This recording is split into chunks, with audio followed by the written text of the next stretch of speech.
Oke, assalamualaikum warahmatullahi wabarakatuh. Saya Rafniski Maulin Sadika Fimbang, nomor absen 15. Mau video catatan saya tentang teologi. Yang bab pertama yaitu sejarah timbulnya persoalan-persoalan teologi Islam. Nah, persoalan yang pertama timbul di Islam yakni di bidang politik yang meningkat menjadi teologi. Hal ini bermula dari perpindahan dagang timur ke barat ke semenanjung Arabia Mekah. Kekuasaan di sini yakni terletak pada kaum pedagang yang dipegang oleh Quraisy. Selama di Mekah, Nabi mempunyai fungsi sebagai kepala agama, tidak pemerintahan. Nah, di Madinah, Nabi menjadi kepala agama dan pemerintahan. Ketika Nabi wafat, masyarakat Madinah memikirkan pengganti beliau, yaitu ada 3 calon, yaitu yang pertama ada Abu Bakar, yang kedua adalah Umar bin Khattab, yang ketiga adalah Utsman bin Affan. Nah, di zaman Utsman beliau digambarkan orang yang lemah dan tak sanggup menentang kaum keluarganya yang berambisi. Nah, sahabat Nabi mulai meninggalkan Utsman. Di Mesir pun banyak pemberontakan hingga timbul pembunuhan Utsman. Nah, setelah Utsman wafat, Ali menjadi calon khilafah terkuat keempat. Ali mendapatkan banyak tantangan, salah satunya Muawiyah yang mendesak Ali mengadakan arbitrase. Muawiyah hanya seorang gubernur daerah yang tidak tunduk pada Ali sebagai khalifah. Sikap Ali yang menerima arbitrase tidak disetujui oleh sebagian tentaranya. Golongan ini Al-Khawarij. Ali menghadapi 2 musuh, yaitu Muawiyah dan Khawarij. Setelah Ali wafat, ia mendapatkan pengakuan sebagai khalifah umat Islam. Persoalan politik akhirnya membawa timbulnya teologi, siapa yang kafir, siapa yang tidak. Nah, kemudian lanjut ke bab 2, yaitu tentang kaum Khawarij. Nah, kaum Khawarij merupakan pengikut-pengikut Ali bin Abi Thalib yang meninggalkan barisannya karena tidak setuju dengan sikap Ali bin Abi Thalib dalam menerima arbitrase sebagai cara untuk menyelesaikan persengketaan kepemimpinan dengan Muawiyah. Nama Khawarij berasal dari kata kharoja yang artinya keluar, dan ada yang berpendapat bahwa nama itu diberikan atas dasar surat An-Nisa ayat 100 yang artinya keluar dari rumah lari kepada Allah dan Rasul-Nya. Yang ini berarti mereka telah keluar dari rumah dan lingkungannya untuk mengabdikan diri di jalan Allah Subhanahu wa taala. Ada yang menyebut mereka dengan kata Haruriyah yang berasal dari kata Harura, yaitu sebuah nama desa dekat dengan kota Irak. Dan pada saat itu ada sekitar 12.000 orang Khawarij berkumpul lalu memilih pemimpin, yaitu Abdullah bin Abi Wahib al-Rashidi. Dalam kepemimpinan mereka mempunyai paham yang berlawanan dengan paham yang ada. Menurut mereka, pemimpin harus dipilih secara bebas. Tidak hanya bangsa Quraisy yang berhak menjadi pemimpin. Akan tetapi siapa saja boleh menjadi seorang pemimpin dengan syarat Islam dan selalu menaati perintah agama dan menjauhi larangannya. Jika seorang pemimpin menyimpang dari agama, maka wajib dibunuh. Disinilah kaum Khawarij masuk persoalan kufur, siapa yang disebut kafir dan keluar dari agama Islam, dan siapa yang mukmin dan masih beragama Islam. Dari hal tersebut, kaum Khawarij terpecah lagi menjadi beberapa golongan, yaitu Al-Muhakimah, Al-Azarikah, Al-Najdat, Al-Ajaridah, Al-Sufri'ah, dan Al-Ibadiah.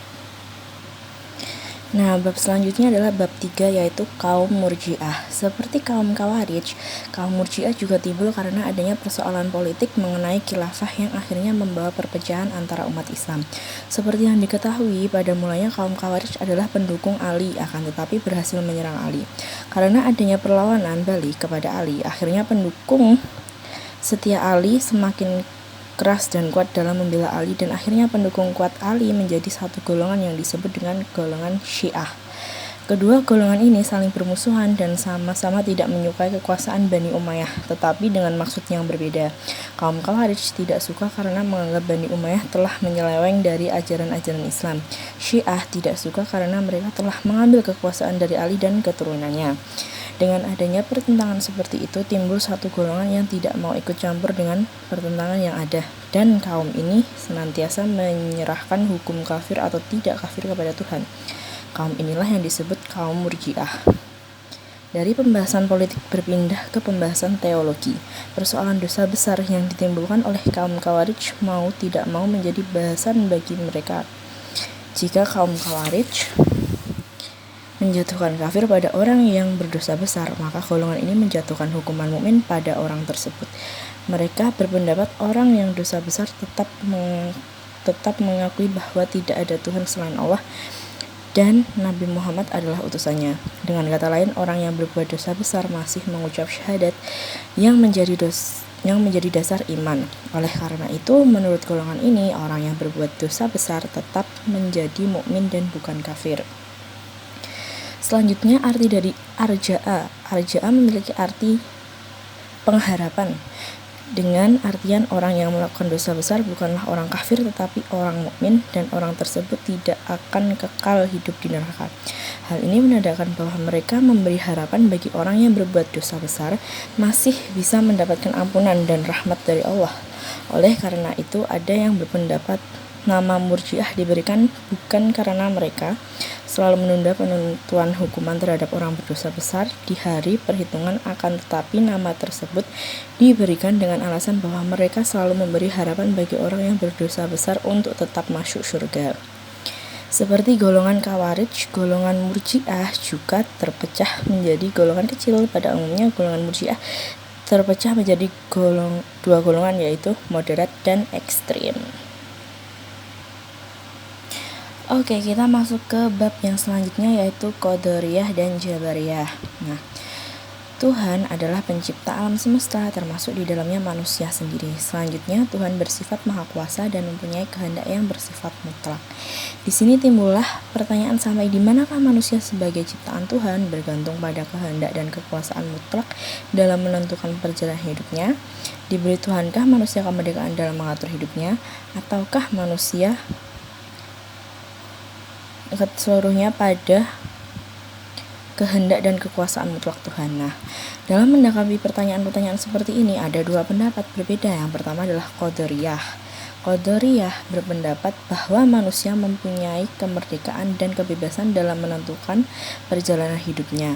Menurut Qadariyah, manusia mempunyai kebebasan dan kekuatan sendiri untuk mewujudkan perbuatannya. Nama Qadariyah berasal dari pengertian bahwa manusia terpaksa tunduk pada qada atau qadar Tuhan. Dalam istilah Inggrisnya free will atau free act. Nah, pendapat yang kedua adalah Jabariyah. Jabariyah berasal dari kata jabaro yang berarti memaksa. Jabariyah berpendapat bahwa manusia tidak mempunyai kemerdekaan dalam menentukan kehendak dan perbuatannya. Dalam Jabariyah terdapat paham bahwa semua manusia mengerjakan perbuatannya dalam keadaan terpaksa. Istilah Inggrisnya adalah fatalism atau predestination.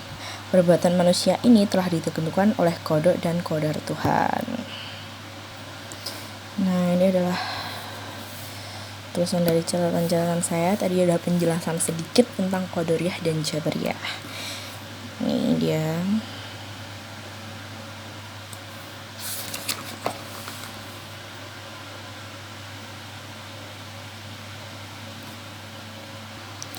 Oke, kita lanjut ke bab selanjutnya, yaitu kaum Mu'tazilah. Nah, di sini asal usul nama Mu'tazilah ini diungkapkan dari beberapa pendapat ya.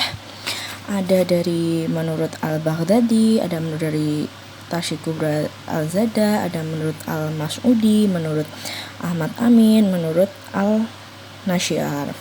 Nah, saya akan membacakan salah satunya aja ya. Menurut Al-Baghdadi, adanya pertikaian antara Wasil dan Ammar bin Ubaid mengenai persoalan qadar dan orang yang berdosa besar. Lalu mereka diusir oleh Hasan al-Basri, kemudian keduanya menjauhkan diri dari paham umat Islam tentang orang yang berdosa besar. Nah, ini yang selanjutnya ada menurut Tashik Kubra Zada, menurut Al-Mas'udi, menurut Ahmad Amin, menurut Al-Nashiar.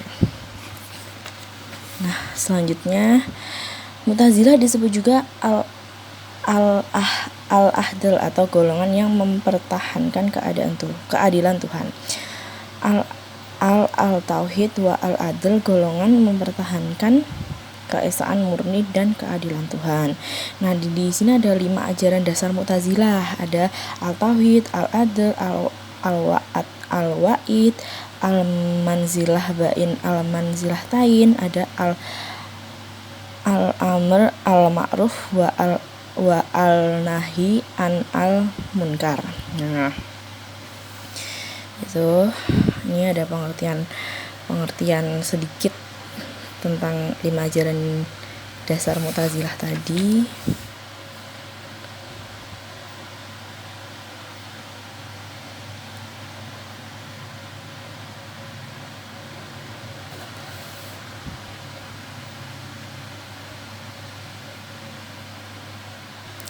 Oke, kita masuki bab yang terakhir yang dicatat di sini yang udah dibahas kemarin.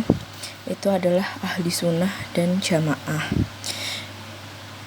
Nah, ada beberapa aliran di sini. Aliran Asy'ariyah.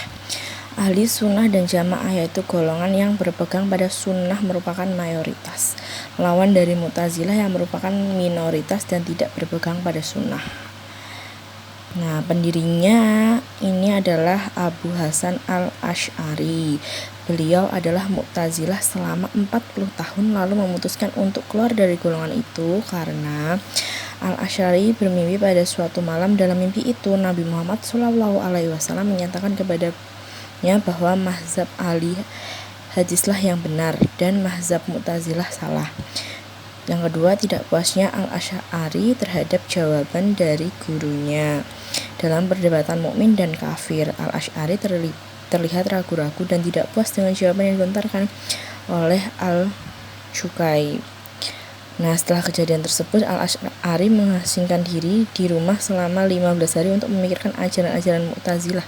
Sesudah itu, ia keluar, pergi ke masjid, lalu naik ke mimbar untuk mengatakan bahwa ia akan keluar dari Mu'tazilah.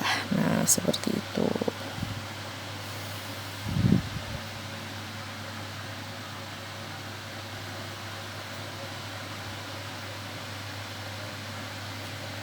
Ini ucapannya dan yang terakhir ini. Sekian tadi pembahasan tentang catatan saya. Terima kasih. Wassalamualaikum warahmatullahi wabarakatuh.